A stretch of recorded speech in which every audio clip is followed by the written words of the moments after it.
Okay, apart from that, what about your family? Did they accept it? While Guru Maharaj celebrated his Chaturmas Parivartana in my home only, that is a great, I think it is the history in the world. One Jain great Jnana Yogi, Jain Munivar, celebrating his Chaturmas Parivartana in non-Jain. I think I am the first person, I think. At that time, I asked to attend my mother also for this Chaturmas Parivartana celebration, which was conducted at my home and blessed by Guru Maharaj. At that time, more than up to 300 people attended that function in my home. At that time, my mother was asked about her feelings related to I'm accepting the Jainism by some people in front of Guruji. At that time, my mother conveyed her acceptance and happiness that I was in a good path. Okay, you said Chaturmas Parivartan was done at your place. Yes. So for Jains, it is a very big occasion. Like Chaturmas Parivartan, after 4 months, our monks goes to other place. I was blessed as a non-Jain, as a Jain. Like how could you be blessed? Like because as far as I know, the Jain Sangh or community in Visakhapatnam, it's very huge, and the talks are that there were around 25 to 30 people who requested. There were riches and like huge people who have a good financial background, who have good bungalows and all. But still, why did Guruvar select you only? That is the greatness of the Guru Maharaj, Gunhams Maharaj. That is the greatness. That credit goes to the Gunhams Maharaj. He kept on encouraging me and he has given a lot of support to stand in the Jainism. Okay. He preached me a lot of ratnas from different sastras. So that made me strong. And he blessed me visiting my home. Yeah, that's actually a blessing. I'm thinking that I'm a dust particle of my Guru feet, Gunhams Maharaj's feet. That's a good mindset. It can be seen in very few people. People, they generally be like, I'm greater than Guru or whatever. No, but never. This mindset is very great of No yours. disciple, no one can be greater than his Guru, own Guru.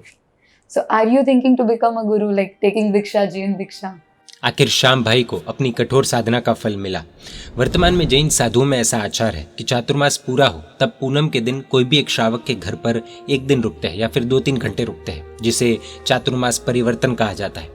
परम पूज्य मुनिराज श्री गुणहंस विजय जी महाराज साहब को विशाखापट्टनम में निवास कर रहे 25 से 27 परिवारों ने विनंती की थी कि आप हमारे घर पर चातुर्मास परिवर्तन के लिए पूनम को पधारें।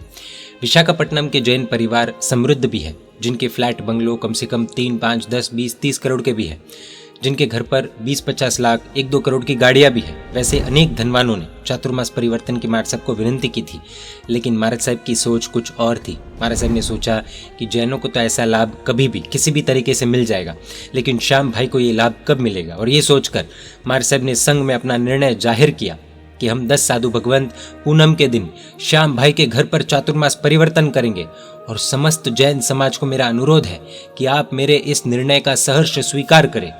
श्याम भाई के भाव बढ़े, इसलिए सब लोग उनके घर पर हमारे साथ अवश्य पधारे।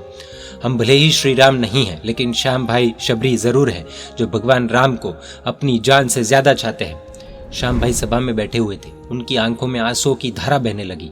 उन्होंने सपने में भी नहीं सोचा था कि मेरे जैसे सामान्य इंसान के घर पर, जन्म से अजैन के घर पर, भूतकाल में शैतान जैसी जिंदगी जीने वाले के घर पर जैन साधु भगवंत अपनी पगलियां करेंगे और अन्य भक्तों की विनंती को गौण करके आएंगे।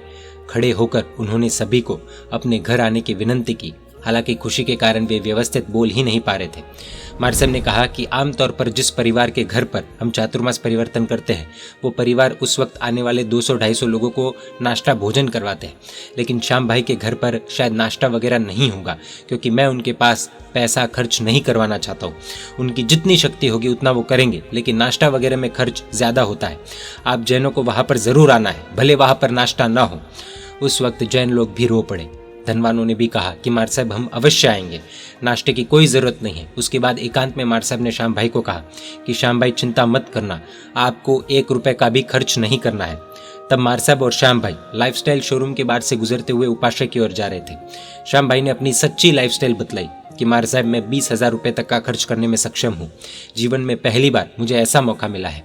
मेरे घर पर आने वाले 200 से 250 जैन भाग्यशाली को नाश्ता करवा के मैं साधार्मिक भक्ति करने का अवसर खोना नहीं चाहता। ऐसा मौका शायद मुझे दोबारा नहीं मिल पाएगा। आखिर में मार साहब ने उनको पोंगल, चटनी, वड़ा और केसरिया दूध ये 4 आइटम्स नाश्ते में रखने की अनुमति दी। चातुर्मास परिवर्तन का दिन आया। सुबह 5:15 बजे अनेक जैनों के साथ श्याम भाई भी उपाश्रय में हाजिर हो गए थे। जैनों ने उन्हें राजस्थानी तरीके की पगड़ी सर पर पहना दी। उनका घर उपाश्रय से लगभग 3 किलोमीटर की दूरी पर था। कुछ जैनों के घर पर पगलियाँ करने के बाद 10 मार साहब और 200 जितने जैन लोग श्याम भाई के घर पर पहुंचे। उनके बिल्डिंग के बाहर जैन बहनों ने कलश से डिजाइन बनाई हुई थी। जब मार साहब बिल्डिंग के बाहर तक पहुंच गए तब श्याम भाई खुशी के मारे जमीन पर लेट गए, साष्टांग दंडवत प्रणाम किया। उनके सफ़ेद कलर के कपड़े डिज़ाइन के कलर से रंगीन बन गए। ऐसा लग रहा था जैसे कि वे होली खेल कर आए हों, लेकिन उनका ध्यान अपने कपड़ों पर था ही नहीं, वो बिगड़े उस पर था ही नहीं, वो तो सिर्फ अपनी खुशी लूट रहे थे। उन्होंने सभी गुरु भगवंतों को प्रदक्षिणा दी। उनकी पत्नी झांसी लक्ष्मी जी भी रोए जा रहे थे। आखिर में सब उनके बिल्डिंग के टेरेस पर पहुंचे। वहां मंडप बंधा हुआ था। वहां 1 घंटा प्रवचन हुआ। जैन संघ के अध्यक्ष और ट्रस्ट मंडल भी वहां पर उपस्थित था। अध्यक्ष जी सुरेश जी संघवी ने सभी के सामने श्याम भाई की धर्माराधना की अनुमोदना की। उनकी आंखों में भी आंसू के 2 बूंद छलक आए थे। विजयवाड़ा से श्याम भाई के मम्मी भी इस प्रसंग के लिए आए हुए थे। उन्होंने सभी से कहा कि मेरी खुशी की कोई सीमा नहीं है कि मेरा बेटा यहाँ तक पहुँच गया। प्रवचन के बाद सभी को नाश्ता करवाया और श्याम भाई ने खुद सभी को पुरस्कारी की। अगर आप भी इसी तरह जैन लाइफस्टाइल जीवन में अडॉप्ट करना चाहते हैं तो हमारी ऑनलाइन जूम क्लासेस से जुड़कर नॉलेज ले सकते हैं। ये लाइफस्टाइल आपके जीवन की सारी प्रॉब्लम्स को सॉल्व करने की ताकत रखती है। ये क्लासेस हर हफ्ते 2 बार ली जाएगी without any charges, free of cost. ये क्लासेस स्पेशली नॉन जैन्स के लिए है, बाकी हर कोई इसमें जुड़ सकता है। जानकारी के लिए बता दें, ये क्लासेस हिंदी में होगी। जुड़ने के लिए आपको इस नंबर पर अपना नाम, शहर का नाम, आपकी उम्र और ऐड मी इन जैन लाइफस्टाइल ग्रुप ये भेजना होगा, जिसके बाद आपको व्हाट्सएप ग्रुप में जोड़ दिया जाएगा और बाकी के अपडेट्स ग्रुप में देते रहेंगे। ये क्लासेस अप्रैल 1st वीक से शुरू हो जाएंगे।